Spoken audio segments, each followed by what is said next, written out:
Comment faire ta première vente en étiquette, c'est ce qu'on va voir tout au long de cette vidéo. On va voir déjà l'aspect de tout ce qui est mindset au niveau de la mentalité à avoir bien évidemment pour faire sa première vente à étiquette. Et après on basculera sur tout ce qui est aspect vraiment technique, la structure des appels à avoir, techniquement comment tu vas pouvoir obtenir ton premier client étiquette. Alors peut-être que tu as envie de sauter cette partie-là de la vidéo qui est sur tout ce qui est l'aspect mindset, etc. Mais je te dis honnêtement, je vais aborder des sujets qui sont vraiment importants. Et l'aspect technique, je dirais même qu'il est moins important que l'aspect mindset à avoir si aujourd'hui tu pars de zéro, que tu génères zéro avec ton business ou même que tu génères un revenu instable. Bien évidemment, là je parle de faire sa première vente à étiquette, mais si aujourd'hui tu as un revenu instable avec ton activité, que tu n'arrives pas justement à faire des ventes étiquettes chaque mois, bah sache que cette vidéo va aussi pouvoir t'être utile. Déjà, ce qu'il faut comprendre avec le premier aspect mindset, c'est les croyances limitantes que tu peux avoir vis-à-vis de vendre une offre étiquette. Si aujourd'hui notamment tu considères que vendre une offre étiquette à 1000 euros, c'est trop dur, c'est trop cher, c'est beaucoup, tu te tires d'office une balle dans le pied. Et encore, quand je dis 1000 euros ici sur le marché du high ticket, c'est vraiment pas cher. Les prestats en moyenne, je pense, c'est plutôt 2000, 2005. Et encore, il y en a qui montent à 5, 10 000. Et pareil, si tu penses que c'est trop, sache que tu as pour l'instant la mauvaise mentalité vis-à-vis de ça. Maintenant, imagine toi qui fais 10K par mois. Est-ce que, par rapport à vendre une presta étiquette, est-ce qu'il se dirait vendre 1000 euros c'est trop? Ou est-ce que il se dirait vendre à 1000 euros, c'est normal. Mon produit les vaut largement. Bien évidemment, il faut aussi éviter d'avoir le syndrome d'imposteur. J'en ai parlé dans d'autres vidéos. Mais vendre à 1000 euros, c'est tout à fait normal. Et il faut que ton travail soit payé à juste valeur. En fait, il ne faut pas voir en fonction du temps que tu vas passer, mais en fonction de ce que tu vas produire pour tes clients. Est-ce que, même si tu fais du coaching sportif où c'est pas autant quantifiable, est-ce que ton client est réellement prêt à payer 600, 700 euros, même 1000 euros pour se sentir mieux dans son corps à vie, pour avoir la capacité de s'entraîner, d'avoir des entraînements, etc. et d'avoir un meilleur physique? Est-ce qu'il serait prêt à investir 1000 euros là-dedans? Bien évidemment que oui. Et aussi, bah, bien évidemment, avant de pouvoir vendre à 1000 euros, enfin bref, là j'ai fait la parenthèse sur les tarifs, mais bien évidemment, pour faire ta première vente à ticket, tu dois d'abord incarner cette personne pour la devenir.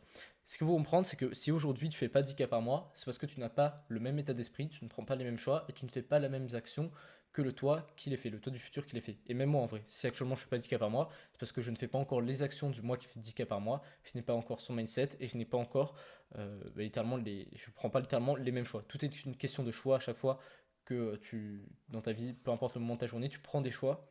Et ce qui fait qu'aujourd'hui tu n'es pas 10K par mois, c'est parce que tu ne prends pas les mêmes choix que le toi qui fait 10K par mois. Aussi, ce qu'il faut comprendre, qui va t'empêcher probablement, moi ça m'a énormément empêché de faire plein de ventes à étiquette, c'est le fait d'avoir des attentes vis-à-vis des clients. Si tu as des attentes, que tu dois déjà closer ton prospect et tu dois déjà avec l'argent sur ton compte bancaire, ça peut sembler être de la visualisation, etc. Mais sache que c'est littéralement un piège qui va t'empêcher de le close. Alors, ça ne veut pas dire qu'il faut avoir une mentalité négative, il faut avoir confiance en ta capacité à close, mais ça ne veut pas dire que dans cette situation-là, tu vas close. Moi, je te dirais à chaque fois que j'étais convaincu que j'allais close un client, à chaque fois, ça n'aboutissait pas. Tu auras des milliers d'appels et tu ne joues pas ta vie. Il faut que tu sois prêt à échouer sur cet appel-là pour pouvoir progresser. Notamment, moi, c'est quelque chose que je me répète à chaque fois. C'est ce qui m'a permis de close mes premières offres étiquettes. Si tu penses que tu vas close ton prospect, tu ne vas pas le close. À l'inverse, si tu es convaincu tout au long de l'appel, des appels que vous faites, que tu ne vas pas le close, même s'il est chaud, tu vois que c'est un profil chaud, si tu es convaincu jusqu'à ce que tu aies reçu l'argent sur ton compte, que tu ne vas pas le close, sache qu'il y a de grandes probabilités pour que tu le closes. Bien évidemment, ça c'est tout l'aspect mindset. Derrière, il faut voir ce que tu appliques concrètement sur l'appel. Mais ça, déjà, d'après ce qu'on a vu là, c'est la mentalité à avoir. Et d'ailleurs, ça, il faut bien évidemment le comprendre. Tu n'as pas close ton client tant que l'argent, il n'est pas sur ton compte. Et c'est pas parce qu'il te dit je t'envoie le virement dans 3 jours qu'il va te l'envoyer. Enfin bref, ça, tu vas vite t'en rendre compte avec tes premiers appels. Le virement, il doit bien évidemment être fait sur le second rendez-vous, sur le nombre d'appels que vous avez fini, le dernier appel. Pour rappel, là maintenant, je vais entrer plus sur des compétences techniques. Je vais t'expliquer la trame déjà à suivre pour ton premier rendez-vous et aussi pour ton second, pour vendre ta première offre. Et bien évidemment, c'est réplicable pour atteindre les 2-3 cas par mois, etc. L'appel de mise au point, enfin le R1 du coup, c'est un appel vraiment de mise au point dont le but est de creuser la situation du prospect pour voir comment tu peux l'aider. Si c'est pertinent, tu te rends compte après quelques minutes à échanger que c'est vraiment pertinent, tu dois valider tous les points. Et en fait, ce que je veux dire par pertinent, c'est est-ce qu'il a les finances sur son compte? Est-ce qu'il peut investir? S'il n'a pas d'argent, en soi, c'est triste à dire, mais tu vas pas pouvoir l'aider, à moins que si c'est quelqu'un de réellement engagé et qu'il a quand même 100, 200 euros, etc. sur son compte, tu peux faire un premier acompte pour qu'il démarre. Mais dis-toi que moins la personne investit dès le départ, moins elle va être finalement engagée dans l'accompagnement. Donc ça double tranchant et c'est pour ça que je te déconseille aussi d'accepter des paiements plusieurs fois si la personne a beaucoup d'argent sur son compte. Ça va limiter son engagement et se laisse comment dire, la possibilité de ne pas te rembourser par la suite. Si elle n'est pas prête à faire un paiement une fois, c'est qu'elle n'a pas assez confiance en toi pour te faire un paiement une fois alors qu'elle a l'argent. Donc si c'est pertinent, qu'elle a les finances, la personne, tu valides tous les points. Tout ce qui touche aux finances, donc combien elle a sur son compte, seul décisionnaire, est-ce qu'il est en capacité d'investir aussi, parce que par exemple si cet argent il est en épargne, est-ce qu'il peut aujourd'hui faire un virement assez rapide pour avoir l'argent et directement toi te le transférer. Ça c'est quelque chose dont il faut se mettre au point dès le début de l'appel. Après ça, il faut se mettre au point sur ses réelles motivations, donc creuser les douleurs du prospect. D'ailleurs, j'en ferai peut-être une vidéo, mais ça c'est vraiment spécifique à la vente. Creuser les objectifs de la personne. Pourquoi est-ce qu'aujourd'hui il ne veut pas continuer à... Donc ça, c'est pas qu'une seule question, hein, qu'on soit clair, ses réelles motivations, etc. C'est vraiment une partie de l'appel qui peut prendre 15-20 minutes. Ça, le reste, c'est plutôt des questions de manière générale. Pourquoi il ne veut pas agir seul aujourd'hui? Qu'est-ce qui fait qu'il n'a pas envie de le faire seul, de continuer à le faire seul?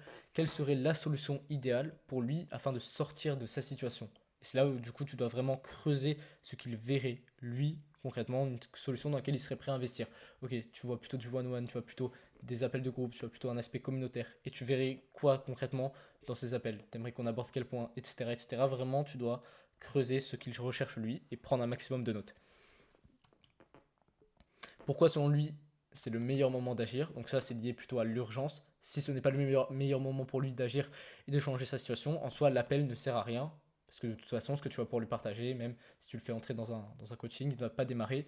Et si tu n'arrives pas, et je te le dis honnêtement, si tu n'arrives pas à traiter ce point-là, ça va se manifester à la fin. En fait, tous les points que je te donne là, c'est pour éviter justement à la fin que tu aies une masse d'objections. Si tu traites déjà les finances, bah, tu n'auras pas sur tout ce qui est oui, mais c'est beaucoup d'argent, etc. pour moi. Si tu creuses ces réelles motivations, c'est des points que tu pourras ressortir à la fin si tu as des objections. Pourquoi il ne veut pas continuer à agir seul? Ok, donc notamment ça permet de traiter par avance l'objection je veux le faire seul, même si on va voir quand même, si tu le, même, malgré que tu le traites, c'est quelque chose qui risque de ressurgir au moment où tu vas proposer la solution, ta solution et le moment de paiement. Donc, quelle serait la solution idéale pour lui pour sortir de cette situation? Pourquoi c'est le meilleur moment d'agir? Confiance, ça c'est vraiment un point très très important. La confiance qu'il a en toi et en ta capacité à pouvoir lui apporter des résultats tout simplement. C'est vraiment le point le plus important selon moi. D'ailleurs, tu comprendras petit à petit avec la vente, enfin ça c'est quelque chose que tu verras dans plusieurs mois, que tu pourras petit à petit te détacher du script de vente.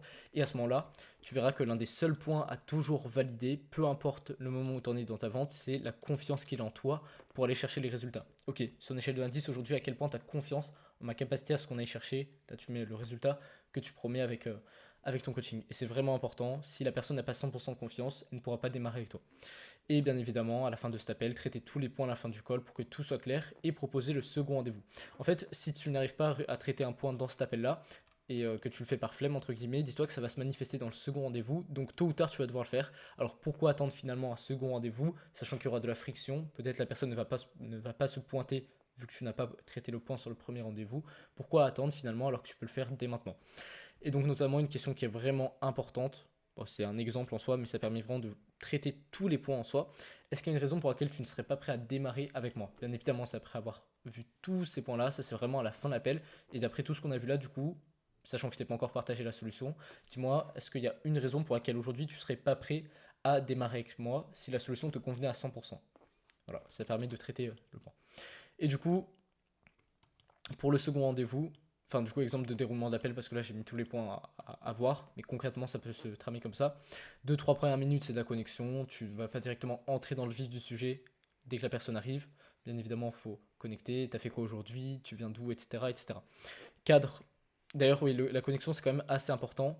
Même en prospection, en soi, si tu peux connecter avec ton prospect, ça permet de tout simplement mettre plus de sympathie dans la discussion. Cadre, là, tu expliques comment va se dérouler l'appel. Du coup, l'objectif de cet appel, c'est d'identifier tes problématiques, voir comment je peux t'aider par rapport à ça. À la fin de cet appel, si c'est pertinent, je me permettrai de te proposer un second rendez-vous. Et là, l'objectif, du coup, c'est de voir comment je peux t'aider concrètement. C'est bon pour toi? Ok, et là du coup tu entres dans le vif du sujet, tu creuses les finances, douleur, objectif, la série de points à valider, tout ce qui est ici, la solution idéale, le meilleur moment d'agir, la confiance, etc.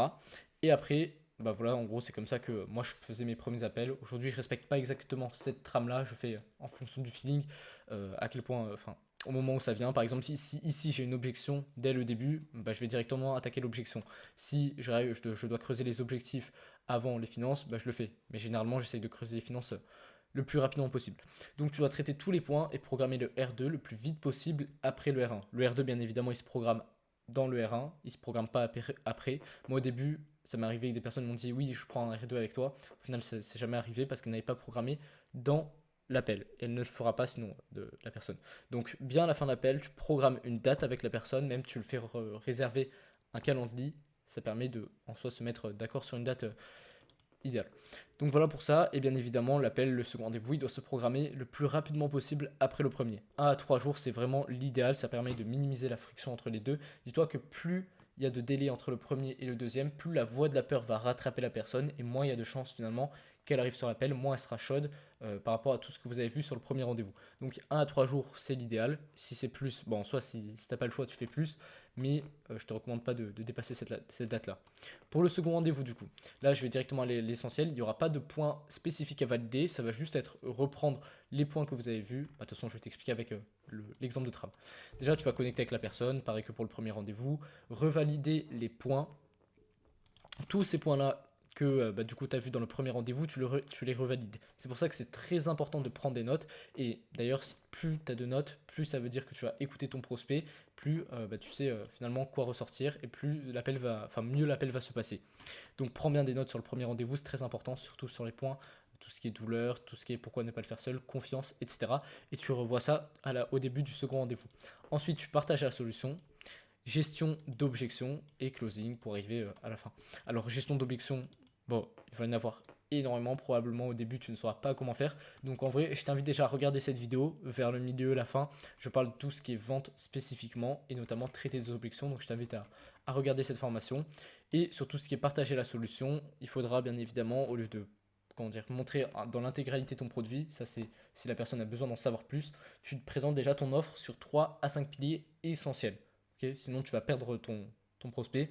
Ok, pilier 1, ça va être l'accompagnement one-to-one. Pilier 2, ça va être l'aspect formation. Pilier 3, voilà. Je pense que tu as compris l'idée. Le pitch, il doit se faire assez rapidement, mais de manière assez concise pour que la personne comprenne ce que tu fais.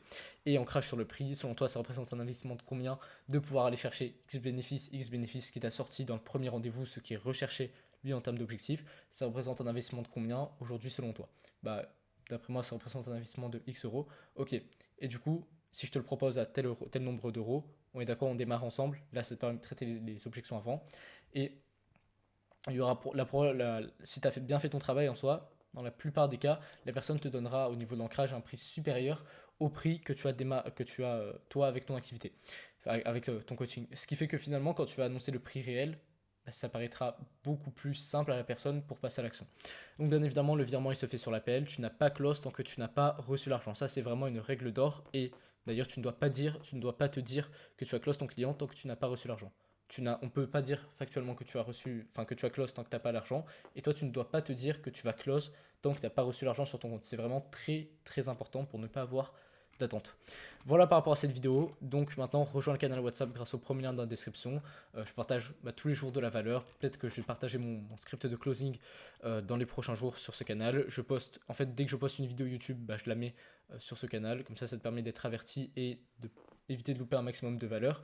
Et des fois aussi, je partage des vocaux, des messages écrits, etc. qui pourront t'aider à développer ton activité, à progresser rapidement. Bien évidemment, ça t'engage en rien, c'est 100% offert. C'est un moyen pour moi de regrouper des personnes qui finalement sont intéressés par la niche et par progresser dans leur activité. Aussi, tu pourras m'envoyer un message privé si tu as besoin de plus d'informations et voir comment je peux t'aider. Ce sera avec plaisir. Moi, je te dis à demain parce que je poste une vidéo par jour sur cette chaîne.